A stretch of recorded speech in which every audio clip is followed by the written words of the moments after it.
بالکل سامنے آ رہا ہے. اور ناظرین میں آپ کو یہ بھی بتاتا چلوں کہ یہ فوج جو بلائی گئی ہے فوج پہلے سے موجود تھی. عمران خان کو کس نے گرفتار کیا؟ وہ رینجرز کا کیا ہے؟ وہ فوج ہے. اور میں آپ کو ایک اور خبر بھی دیتا چلوں ناظرین، یہ پرویز مشرف دور میں رینجرز یہاں اسلام آباد میں بلائی گئی تھی، اس کے بعد واپس ہی نہیں گئی. ایسے لیٹرز اسلام آباد پولیس کے موجود ہیں، ان کے اعلیٰ عہدیداروں کے موجود ہیں، جو انہوں نے وزارت داخلہ کو لکھے کہ جناب رینجرز کو واپس بھیج دیں. جو رینجرز کو پیسے دیے جا رہے ہیں وہ وفاقی پولیس پہ خرچ کریں، ہم آپ کو زیادہ اس سے زیادہ اچھی پرفارمنس دیں گے. لیکن ایسا کیسے ہو سکتا ہے؟ جو آ جائیں پھر وہ جاتے تو نہیں ہیں، پھر علاقہ بھی اپنا ہو، کیونکہ ادھر وہ آ گئے ہیں بس نہیں جانا.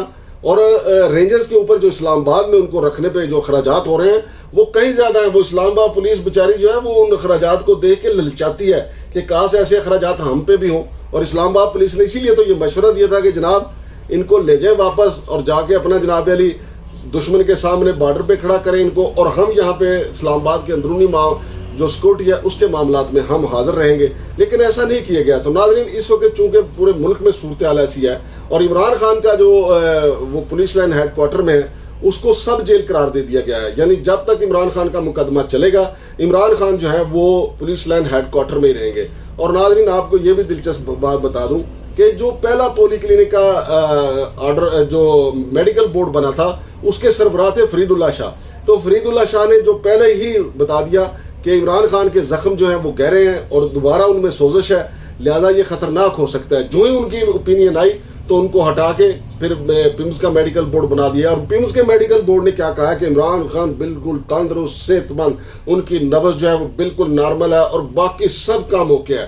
تو یہ رپورٹ دیا جناب ملک نعیم صاحب اور ان کے میڈیکل بورڈ نے. ناظرین جیسا کہ میں نے آپ کو بتایا کہ ہمارے ملک میں 75 سال سے کینگرو کورٹس کا رواج ہے اور یہ جو بورڈ بنتے ہیں یہ بھی کینگرو بورڈ ہوتے ہیں اور پھر جو کمیشن بنتے ہیں وہ بھی کینگرو کمیشن ہوتے ہیں. وہ مرضی کی رپورٹیں مرتب کرتے ہیں، وہ فائنل جو ہے وہ ڈیسیژن نہیں کبھی دیتے. جتنے ہمارے پاکستان میں جتنے بھی کمیشن بنے ہیں سمجھے وہ کمیشن لے کے اپنے گھروں کو چلے گئے، لیکن حتمی رپورٹیں نہیں آئیں تاکہ ملزموں کو قرار واقعی سزا دی جا سکے.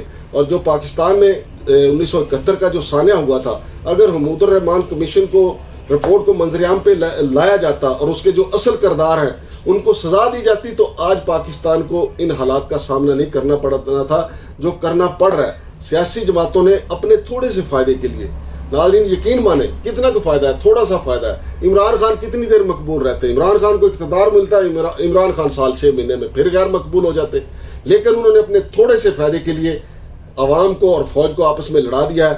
اور یہ الگ بات ہے کہ جو ہمارے آرمی چیف ہے یا باقی جو عسکری قیادت ہے وہ اس بات کو سمجھنے سے اس وقت قاصر ہے.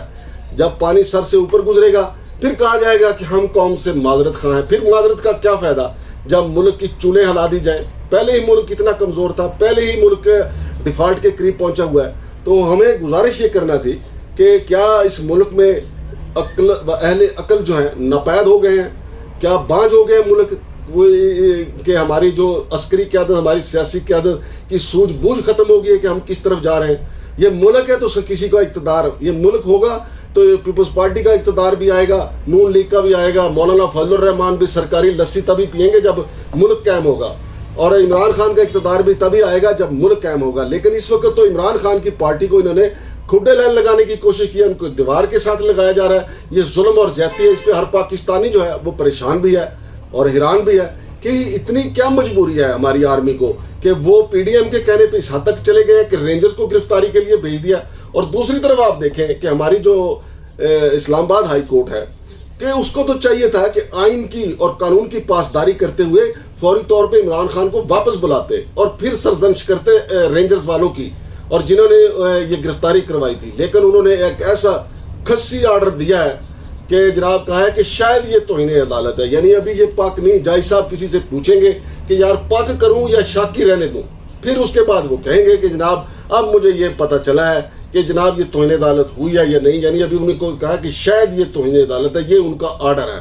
کل انہوں نے ویسے ایک دفعہ تو بڑا دلیری کا مظاہرہ کیا، ایسے لگتا تھا کہ تخم لنگا پی کے جج صاحب آئے اور انہوں نے کہا کہ مجھے اگر وزیر اعظم کو بھی بلانا پڑا تو میں بلاؤں گا. پی ٹی آئی والے بڑے خوش ہو گئے، جناب عدالت جو ہے وہ بڑی دبنگ ہو کے آئی ہے، پتہ نہیں انہوں نے انرجی ڈرنک کو پیا ہے.